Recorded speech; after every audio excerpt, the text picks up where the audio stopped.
readers, reviewers, countrymen, lend us your ears.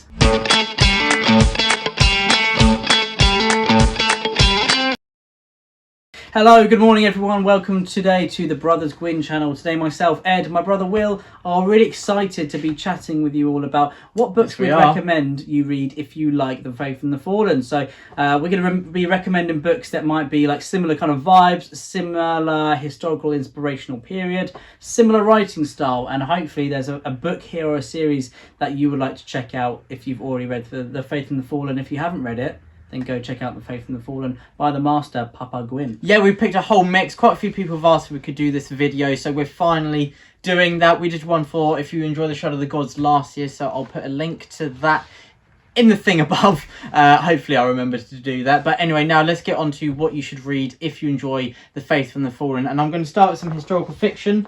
And Ed, if I can pass you that. I'm going to start with The Warlord Chronicles. The Warlord Chronicles by Bernard Cornwell. This is historical Arthurian fiction. So we are shown the Arthurian legend, the Arthurian myth, but in perhaps how it originated, the truth maybe, perhaps, in the Dark Ages. No chivalry here. In the early medieval period of England. England. So I believe a lot of booktubers have enjoyed this lately. Jimmy Nuts, I know, definitely read The Winter King, and then Petrick, my book reviews, Alan of Alexandria, they have all loved these books. And for good reason. For good reason, because even though it's historical fiction, I think it's one of those that really transfers well to those who enjoy and usually read fantasy, because there are some fantasy elements in what the characters believe in, and so they kind of read signs or omens as fantastical, divine intervention, ex machina, deus ex machina. So yes, there are those fantastical elements, and it's Arthurian legend, so you've got that as well. So yeah, Papa Gwynne is similar to The Faith and the Fallen, that Papa Gwynne gets a lot of inspiration from historical fiction and historical detail, and he tries to make his series feel immersive like that. But also the writing style, you have characters who you really are rooting for, who you know they're good people, and yeah, so Papa Gwynne has that as well, who you absolutely adore, and awesome action sequences. And in Excalibur, the finale is probably my second favourite duel of all time, and in Ruin of The Faith and the Fallen is my favourite duel of all time. So yeah, that is The Warlord Chronicles. The Dote. The duel of all time. For me, then another historical fiction series, and this is the series of Boudica by Amanda Scott. Now, The Faith and the Fallen is set primarily with a Celtic inspiration, a kind of mythology behind the writing. Even though it is a fantasy world, it is based loosely on Caesar's Gallic Wars. You have the warriors of Ardan and Dowan, and they are obviously, to us anyway, and to Dad, the Celtic peoples. And then you have the people of Tenebral, and they are obviously, to us and Dad, the Romans. And the rise of Tenebral is very similar in that to the Romans and Caesar's Gallic Wars. That is kind of how it plays out to us. And if you want to read about that, but kind of in a historical setting, then definitely go check out Amanda Scott's writing. The Celtic mythology here is beautiful. Dad loves to write about animals, and I think Amanda Scott loves animals equally as much. So if you want animal companions, there might not be giant wolves in this, because it is obviously set in the real world. And more's the pity, we don't have more giant wolf friends. But if you like horses, that kind of thing, and creatures having a large impact on humans as well, then definitely go check this out. This is kind of sprinkled with fantasy as well, so I think lots of people, if you like fantasy, would love this as well. And also, you know, we know that Dad writes actions just so superbly well, and there are a few set pieces in these books that are just written utterly beautifully, and they're so intense, bone shattering and bone crunchingly good as well. So definitely have a read of this if you like the action as well. Very nicely put, Ed, and it's one of those that I need to read as well, because I love The Faith and the Fallen, obviously. Yeah. So yeah, I need to read that as well. You do as well. I do. You do like it. I do. So I need to read this. Need to read that. And next up, I have The Lord of the Rings plus The Hobbit. I need to read by this, Tolkien. Yeah, very funny. Although on the Friends Talking Fantasy podcast, Dylan hadn't read The Hobbit, but he has now. He's rectified it, but so I can't say it anymore. Oh. But anyway, so I would say this is similar to The Faith and the Fallen in that key themes in Papa Gwynne's works are hope, friendship, doing the right thing, truth and courage. And in obviously Tolkien's works, they are prevalent themes. There is a clear good versus evil side. Papa Gwynne has that to an extent. He subverts a lot of those tropes, especially later in this series, but overall there are some very similar ideas in that sense, and that is because he absolutely adores the Lord of the Rings and the Hobbit. He openly has said in interviews with us and other people that Tolkien is a huge inspiration, as is the next author that Ed is going to mention, and a lot of people say that Papa Gwynne is a mix of these plus that author. But yeah, this is obviously something to read if you love fantasy, but especially, even more so, if you enjoy The Faithful and the Fallen.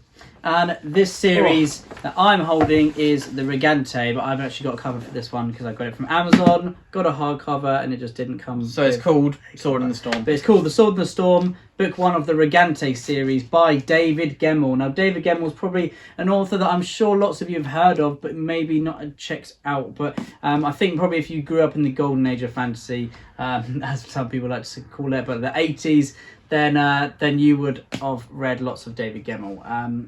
You probably have heard of Legend and The Tale of Druss. Yes. And I think Philip Chase is going to be reading that very soon, which will be very good. And I'm sure he will very much love it. But David Gemmell, The Sword in the Storm, Book 1, and Midnight Falcon, Book 2 of the Regante, is another Celtic inspired fantasy work. They're probably one of the only ones I actually know of really that's directly inspired by the battles, the armies, and the fights between the Roman Empire and then the Celtic peoples. And David Gemmell obviously is such a huge inspiration to Dad. Dad's actually won a David Gemmell Award, which was probably it's one of the most special parts of his journey as an author. And then he was shortlisted for his other books. Many times. Exactly. So, but yeah, David Gemmell writes heroic fantasy like no other, and I think Dad really gets a lot of inspiration from him for the way he writes heroes, the way he writes good characters and bad characters, the way you get behind people, and the way that all of his characters, they're not just good and evil, they also make really bad decisions, whether they're on the good or the bad side. They're flawed. Thing. They're undoubtedly flawed, and morality is a little bit grayer in David Gemmell's world as compared to The Lord of the Rings. So it's kind of Dad's probably in between them both. There's that interweaving, isn't it, that of a lot of modern fantasy now that Papa Gwynne really loves, is mixing those themes of having hope, friendship, people who you are rooting for, but mixed with compelling characters who are flawed and you can believe in that they are real. There's that real mix. And yes, as you're saying, it is. Papa Gwynne says that The Faithful and the Fallen, if you look at the historical background, he was inspired by the rise of the Roman Empire, and this is pretty similar to that, isn't it? Yeah, 100%. And also David Gemmell, he writes his main characters so sympathetically, so well, and that this is a series that will have you weeping, 100%. And Conover and Bane are two of the greatest characters of all time, and it's just so much fun to read, so much fun, so quick, so fast paced. And there is a little bit of slice of life in there as well, which I really love. Yeah, I really like that, and you really have those character relationships really grow, don't you? Big time. But yes, now on to the last one, and this is We Are the Dead by Mike Shackle. So, this is Grimdark. The Faithful and the Fallen, terrible things happen, but I wouldn't call it Grimdark. But again, there is actually the theme of hope. So is it Grimdark? Yeah, there is the theme of hope in We Are the Dead. But what I'd say is read this if you love The Faithful and the Fallen, because every chapter in this ends with a little cliffhanger. Not in that annoying way where you're like, in the end of a book when you have to wait 2 years or something. But in a way that it's really satisfying because it makes the story really fast-paced and it really just brings on that one more chapter kind of sense, doesn't it? So you can really just blitz through these reads. I remember my book review saying that Faithful and Fallen, even though they're tomes, you can just read them so quickly, whereas he also loves Brandon Sanderson, and he said he wouldn't be able to read Brandon Sanderson's books as quickly because he needs to put them down every now and then. They're not as bingeable, whereas The Faithful and the Fallen is, and I would 100% say We Are the Dead is. This is epic fantasy, really fast-paced with compelling, very flawed characters, and yeah, this subverts a lot of tropes as well. So, that is our list of wow, I'm books to read. speaking quite quickly there. I'm a bit out of breath now. Yeah, you turned into Eminem for a little bit there, Will. Very nice. Yo, my knees are weak, arms are heavy. Books are heavy. Books in my hands already. We'll leave it there. So thank you so much for watching. These are series and books that we think you should read if you love The Faithful and the Fallen. So we hope we've put a nice mix of historical fiction and fantasy in there because they are Papa Gwynne's two favourite genres and what he's been inspired by the most. What I love is how different those books are to the ones that we would recommend if you read The Bloodsworn and want to read more in a similar vein to that. Very different. Yeah, really different. But thank you guys for watching this video with us. Thanks so much. We really appreciate it. Thanks for all your views and all your supports, all your comments. It really means a lot to us. So thank you very much. And please keep reading. Let us know if you've read The Faith and the Fallen. If you haven't, then what do you do with your life? So exactly. And if you want to check out or talk to us on any of our social medias, the links are in the description below. Thank you very much for watching. Truth and Courage, the Brothers Gwynne. Truth and Courage, the Brothers Gwynne.